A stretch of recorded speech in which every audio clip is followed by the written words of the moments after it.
5 અધ્યાયમાં ભગવાનની રાસલીલાનું વર્ણન કરવામાં આવ્યું.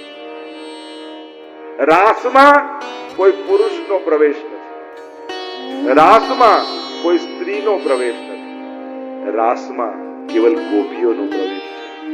કારણ કે ગોપી એ કોઈ શરીરનું નામ નથી, એ ભક્તિની ઊંચાઈનું નામ છે, એક અવસ્થાનું નામ છે, એક સ્ટેટસ છે, એક એવી અવસ્થા છે કે જે અવસ્થામાં આવી દેહ બુદ્ધિ સમાપ્ત થઈ જાય અને પરમાત્મા બુદ્ધિ જાગૃત થઈ જાય, એ અવસ્થાનું નામ ગોપી છે. ગોપી ઇન્દ્રિયૈ કૃષ્ણ સપિબતી ઇતિ ગોપી. જેની સર્વ ઇન્દ્રિયો કેવલ ને કેવલ ભગવદ રસનું પાન કરે, એ અવસ્થા ગોપી અવસ્થા બની છે. એ સ્ત્રી હોય કે પુરુષ હોય. તો એ ગોપીઓની કથા આ રાસ પંચાધ્યાયમાં છે. 5 અધ્યાય રાસના, 29 થી 33 અધ્યાય રાસલીલાનું વર્ણન ભાગવતમાં કરવામાં આવ્યું. જ્યારે ગોપીજનોને વચન આપ્યું હતું ચિરણ લીલા સમયે કે અમે તો આપની પ્રાપ્તિ કરવા માંગીએ, અને ભગવાન સ્વસ્વરૂપની જે લીલામાં પ્રાપ્તિ કરાવે એ રાસલીલા છે. રસાનામ સમૂહો રાસ, એવી એક લીલા કે જેમાં સમસ્ત ભગવદ રસોનો એ લીલામાં અનુભવ થઈ જાય એને રાસ કહેવાય.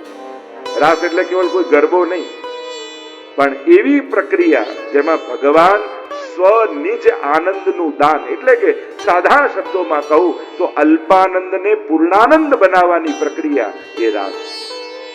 પ્રત્યેક જીવ અલ્પાનંદી છે, અંશ છે ને ભગવાનનો આપણી અંદર, અને અલ્પ છે એટલે પૂર્ણ થવાની કોશિશ કરે. એટલે બધામાં આપણે આનંદ ગોતીએ. દરેક માણસ શું ગોતે? સુખ ગોતે, આનંદ ગોતે, સુખ ગોતે, આનંદ. કેમ? પૂર્ણ થવાનો પ્રયાસ કરે. એ અલ્પાનંદી જીવને ભગવાન જે લીલા દ્વારા પૂર્ણાનંદનો અનુભવ કરાવે એ રાસ કહેવાય. તો એ રાસ લીલામાં આપણે પ્રવેશ કરીએ. આ ગોપીજનો કોઈ સાધારણ ગોપીજનો નથી, કોઈ સ્ત્રીઓ નથી. 2 પ્રકારના ગોપીજનો છે, ઋષિ રૂપા ગોપીજન અને શ્રુતિ રૂપા ગોપીજન. એક છે વેદની ઋચાઓ. કારણ કે વેદે પરમાત્મા વિશે વર્ણન ખૂબ કર્યું, બહુ ગાયું, પણ પરમાત્માનો અનુભવ ન કરી શકે. ત્યારે વેદની શ્રુતિઓ આવીને વિનંતી કરે છે પ્રભુને, પ્રભુ આપના વિશે અમે ગાનારાઓ નેતિ નેતિ કહી, ન ઇતિ કહી અને અનંત છો એવા વર્ણન કરીએ છે, પણ આપના આનંદનો અમને અનુભવ નથી. આપ કૃપા કરી આપના નિજાનંદનો અનુભવ કરાવો. અને ત્યારે પ્રભુએ કહ્યું, કૃષ્ણ પૂર્ણ સ્વરૂપે જ્યારે આવીશ ત્યારે ગોપીઓ બનીને તમે વ્રજમાં પ્રગટ થજો. તો એ વેદની શ્રુતિઓ જે ગોપી બની એ છે શ્રુતિ રૂપા ગોપીજન. બીજા છે ઋષિ રૂપા ગોપીજન. ભગવાન રામ દંડકારણ્યમાં જ્યારે પધાર્યા અને અનેક ઋષિઓ બિરાજમાન છે, મુક્તિ સુધીનો આનંદ અનુભવ કરી ચૂક્યા છે ઋષિઓ, પણ ભગવાનને જોઈને હજી કોઈ આનંદ પામવાની ઈચ્છા થઈ. પ્રશ્ન કર્યો કે પ્રભુ અમે તો સમજીએ છીએ કે મોક્ષનો આનંદ એ અંતિમ આનંદ છે, પછી હજી કયો આનંદ પામવાની ઈચ્છા થાય? ત્યારે પ્રભુએ કહ્યું, એ છે મારો સ્વરૂપાનંદ, મારા નિજ સ્વરૂપનો આનંદ. અને એ જ્યારે તમને અનુભવ કરાવું ત્યારે પૂર્ણાનંદનો અનુભવ થશે. તો પ્રભુ એ આનંદ અનુભવ કરાવો. કહ્યું કે હમણાં તો મર્યાદા સ્વરૂપ છું, પુષ્ટિ સ્વરૂપે જ્યારે આવીશ, તમે કૃષ્ણ બનીને જ્યારે હું આવીશ ત્યારે તમે ગોપીઓ બનીને આવજો. અને એ ઋષિઓ જે ગોપી બનીને આવ્યા એ ઋષિ રૂપા ગોપીજન. તો આમ 3 પ્રકારનો આનંદ શાસ્ત્રોએ કહ્યો: વિષયાનંદ, બ્રહ્માનંદ અને ભજનાનંદ, સ્વરૂપાનંદ. વિષયાનંદને બધા જાણે છે, બ્રહ્માનંદને ઋષિઓ જાણે છે, અને ભજનાનંદને ગોપીઓ જાણે છે. એટલે કે એ જીવ જે વિષયાનંદનો અનુભવ કરી ચૂક્યો છે એને ભજનાનંદ સુધીની યાત્રા કરાવી, એનું નામ રાસ છે. વિષયાનંદીને, દેહ બુદ્ધિ વાળાને આત્મરસનો અનુભવ કરાવો, એનું નામ રાસ. આ રાસ લીલા અધિકારીઓની લીલા છે. કારણ કે પરીક્ષિત મહારાજને સાંભળતા સાંભળતા શંકા થઈ ગઈ, અરે પ્રભુએ આવું કેમ કર્યું? આ રીતે રાસ સ્ત્રીઓ સાથે કર્યો. અને ત્યારે સુખદેવજી પણ કથા બંધ કરી. કહ્યું, રેબે રમેશો વ્રજ સુંદરી બી યથાર બકસ્વ પ્રતિબિંબ વિભ્રમ. અરે મહારાજ, આ કોઈ સાધારણ લીલા નથી, આ તો એક નાનું બાળક અરીસામાં પોતાના પ્રતિબિંબને જોઈ, પડછાયાને જોઈ અને નાનકડું બાળક રમે ને એવી આ નિર્દોષ લીલા છે. કારણ કે આ ગોપીઓ બીજા કોઈ નથી, ભગવાનમાંથી પ્રગટ થયેલા ભક્તો છે. આત્મકૃતે પરિણામાત, એ એકોહમ બહુશ્યામ પ્રજાય, એકમાંથી પરમાત્મા અનેક થયા અને પોતાનામાંથી જ ભક્તોને પ્રગટ કર્યા. આવો પ્રવેશ કરીએ પંચાધ્યાયની. 5 અધ્યાય એટલે પંચાધ્યાય, અને રાસલીલાના 5 અધ્યાય એટલે એને કહેવાય રાસ પંચાધ્યાયી. અને કૃષ્ણ જીવન, જેના માટે કૃષ્ણ ભક્તિ જ જીવન છે, એ કૃષ્ણ ભક્તો માટે સર્વોચ્ચ પ્રાપ્તિનું લક્ષ્ય એટલે મહારાજ. કોઈ પણ કૃષ્ણ ભક્ત લઈ લો, એના માટે સર્વોચ્ચ અવસ્થા, એનું લક્ષ્ય શું હોય? કૃષ્ણ ભક્તિ કરીને એને પામવું શું છે? તો કે અમારો મહારાજમાં પ્રવેશ, કે જ્યાં ભગવાન સ્વસ્વરૂપનું દાન કરી અને એ લીલા રસનો અનુભવ અમને કરાવે અને ત્યાં એક ગોપી બનીને અમારો જન્મ થાય. આ લક્ષ્ય રાખી અને દરેક કૃષ્ણ ભક્ત ભક્તિ કરતો હોય છે. આ પરમ લક્ષ્ય કહ્યું. આઈએ પ્રવેશ કરતા. કઈ રાત્રિ? જેનું વચન ચીર હરણ લીલા સમયે ઠાકોરજીએ ગોપીઓને આપ્યું હતું, એ રાત્રિને જોઈ. તા રાત્રિ શરૂઆત જ કરી ભગવાન શબ્દથી. ફરી ફરીને કહું, આ કોઈ સ્ત્રી પુરુષનો ગરબો નથી, આ તો પરમાત્મા અને જીવાત્માનું અનંત રમણ છે, કે જ્યાં પરમાત્મા એ જીવાત્માને પરમાત્મા તત્વનો અનુભવ કરાવવાનો છે. એ આ લીલા છે. એટલે જ પહેલો શબ્દ વાપર્યો ભગવાન. આમાં બહુ જ મહત્વનું છે, કઈ રીતે વર્ણન કર્યું. ભગવાનનું વર્ણન છે. તા રાત્રિ, એ રાત્રિને જોઈ. અનેક રાત્રિઓ કૃષ્ણ લીલા માટે પ્રસિદ્ધ છે. એમ જોવા જાવ, સૌથી પહેલી તો જન્માષ્ટમીની રાત્રિ, બીજી મહારાસની રાત્રિ, ત્રીજી જોવા જાવ તો આપણે ત્યાં પવિત્રા એકાદશીની રાત્રિ, કે શ્રાવણ શ્યામલે પક્ષે એકાદશ્યામ મહાનિશી સાક્ષાત ભગવતા પ્રોક્તમ તદક્ષર ઉચ્યતે. જે રાત્રિએ ઠાકોરજીએ પ્રગટ થઈ બ્રહ્મ સંબંધ મંત્રનો ઉપદેશ મહાપ્રભુજીને આપ્યો, એ પવિત્ર એકાદશીની રાત્રિ મહાનિશી એને કહ્યું. અને મધુરાષ્ટકનું ગાન જે સમયે મહાપ્રભુજીએ કર્યું અને પવિત્ર ધરાવે. અમુક રાત્રિઓ પ્રસિદ્ધ છે. આ રાત્રિ, એ રાત્રિને જોઈ. વિક્ષરંતુમ મનશ્ચક્રે યોગમાયા મુપાશ્રિત. યોગમાયાનો આશ્રય કર્યો. અનેક અનેક યોગમાયાના અર્થ કર્યા. કોઈએ રાધાજીનો અર્થ કર્યો, કોઈએ યમુનાજીનો અર્થ કર્યો. પણ પ્રભુએ યોગમાયાનો આશ્રય કરી અને વનમાં પધાર્યા. વનમાં પધાર્યા. વિશાળ કદંબનું વૃક્ષ હતું. ત્રિભંગી રૂપ ધારણ કર્યું. ચરણથી ભંગ, કટીથી ભંગ એટલે કે કમરથી, અને ગ્રીવાથી ભંગ ગળાથી. એટલે પ્રભુનું એક નામ છે ત્રિભંગી લાલ. 3 જગ્યાએથી ભંગ છે પ્રભુ. પ્રભુ વાંકા છે, અને 3 જ નહીં, ગિરધર સભહી અંગ કો વાંકો. આપણે જતું કહીએ ને, એ તો બધી રીતે વાંકો છે. એનું નામ બોલો તોય વાંકો, એના કામ જુઓ તોય વાંકો, એ તો બધી. એને ઉભો રહે તોય વાંકો. પેલી સીધી ખીલ્લી હોય દિવાલમાં તો તરત નીકળી જાય, પણ એકવાર વાંકી થઈ જાય ને પછી એને કાઢવી બહુ અઘરી. કૃષ્ણ એવો છે, એવો વાંકો છે ને એટલા માટે વાંકો છે કે એકવાર દિલમાં ઘૂસ્યો ને પછી કાઢવો બહુ અઘરો. બાકી બધામાં મન લગાડવું પડે, કૃષ્ણ તો છે જ મનોહર. મનને હરી લે, લગાડવું ના પડે. એ મનને બીજે જવા જ ના દે. તમારા મન કરતા પણ એની ચંચળતા અધિક છે. કૃષ્ણ એવો છે એટલે મન પણ ત્યાં બે હાથ જોડીને બેસી જાય કે તારા જેટલો ચંચળ તો હું નથી, એટલે હું તારો થઈ જાઉં. કારણ કે જયારે સમર્થ દેખાય તો એને શરણે જતા રહેવાય. એટલે મનને પણ સમર્થ કૃષ્ણ લાગે છે એટલે એના શરણે જતો રહે છે. પ્રભુ આવ્યા, વિશાળ વૃક્ષની નીચે ઉભા રહ્યા, અધર પર વેણું પધરાવ્યું. નાદ નથી, ગીતમ.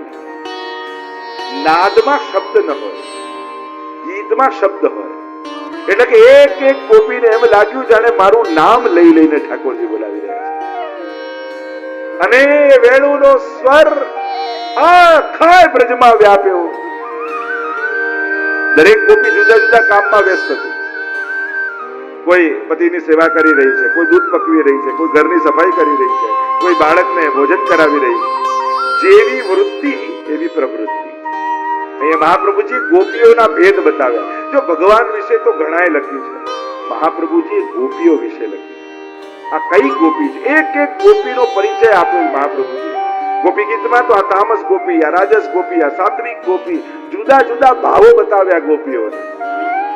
ગોપીઓ માટે જે ઊંડાણથી મહાપ્રભુજી સુબોધનીમાં લખ્યું છે એવું કોઈ ટીકાકારે નથી બતાવ્યું. કે ભગવાનનો વિસ્તાર અને સમજણ તો બધા કરે છે, ગોપીઓને તો સ્વામીજી સિવાય બીજું કોણ જાણી શકે? અને સ્વામીજી સ્વરૂપ શ્રી વલ્લભ છે. અને સુબોધનીજી જે ભાગવતજીની ટીકા છે મહાપ્રભુજી, 7 પ્રકારે મહાપ્રભુજી અર્થ કરીને બતાવ્યા છે ભાગવતજીના. શાસ્ત્રે, સ્કંદે, પ્રકરણે, અધ્યાયે, વાક્યે, પદેક્ષરે એકાર્થ સપ્તદા જાનન અવિરોધેન મુચ્યતે.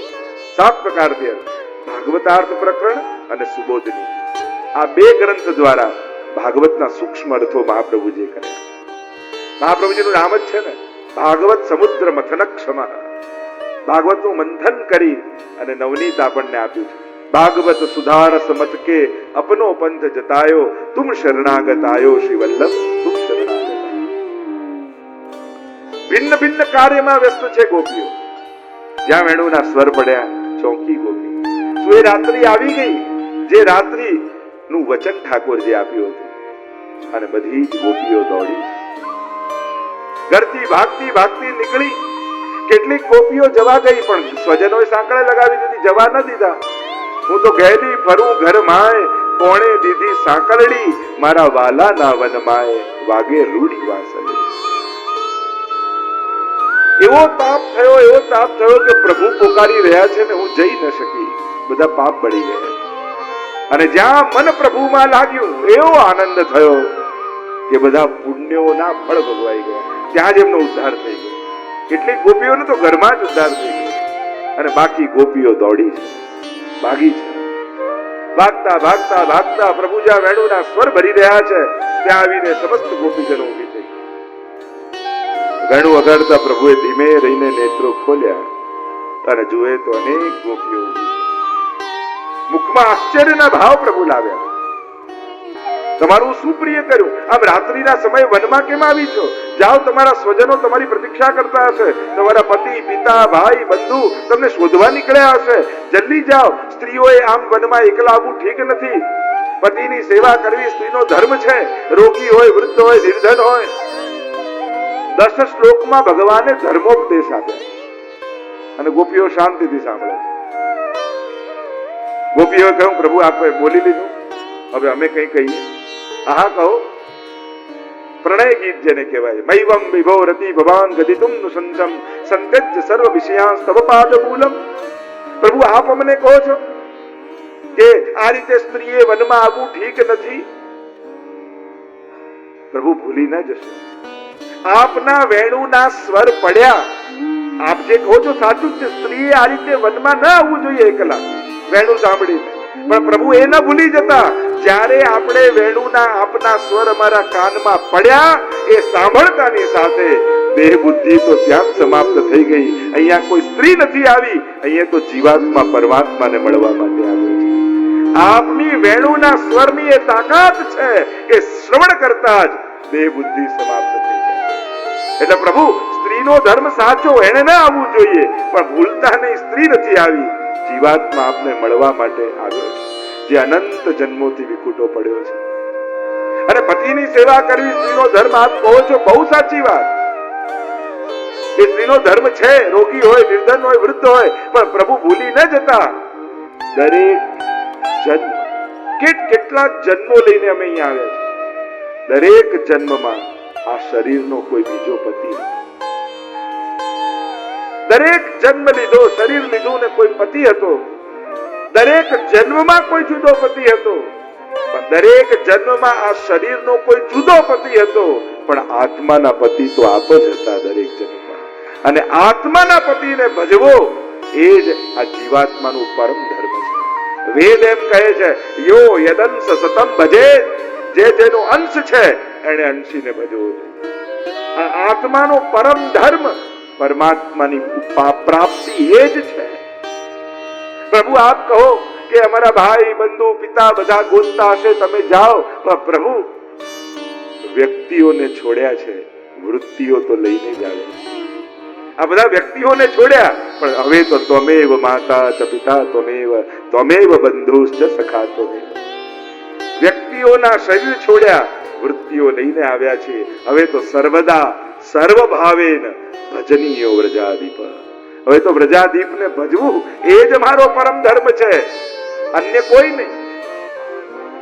પણ તમે સંસારને છોડી દેશો તો સંસારના લોકો દુઃખી થશે. વાત સાચી પ્રભુ. પણ ગમે તેટલા ઉત્તમ બીજ હોય અનાજના, સારામાં સારી ભૂમિ હોય, સારામાં સારું ખાતર, પાણી, સૂર્યપ્રકાશ બધું જ આપો, પણ એકવાર એ બીજને શેકી નાખો ને પછી એમાં ફણગા ન ફૂટે. એમ પ્રભુ વેણું સાંભળીને ત્યારે જ મનની વૃત્તિઓ શેકાઈ ગઈ આપના પ્રભુ. આપના વિરહમાં હૃદયની આ બધી લાગણીઓ શેકાઈ ચૂકી છે. હવે સંસારની ભૂમિમાં વાવવા જશો તો પ્રભુ આમાં ફણગા નહીં ફૂટે અને સંસારીઓ વધારે દુઃખી થશે. પણ તમારા ધર્મનું શું? પ્રભુ પ્રત્યેક ધર્મ ધર્મીને મેળવવા માટે, ધર્મીની પ્રાપ્તિ માટે હોય છે. તમે ગુલાબનું છોડ ઉગાડો, આજુબાજુ એને બચાવવા માટે કાંટાની વાડ કરો, પણ કાંટાની વાડ કરવામાં એટલા મશગુલ થઈ જાઓ કે છોડને પાણી આપવાનું ભૂલી જાઓ તો છોડ સુકાઈ જાય.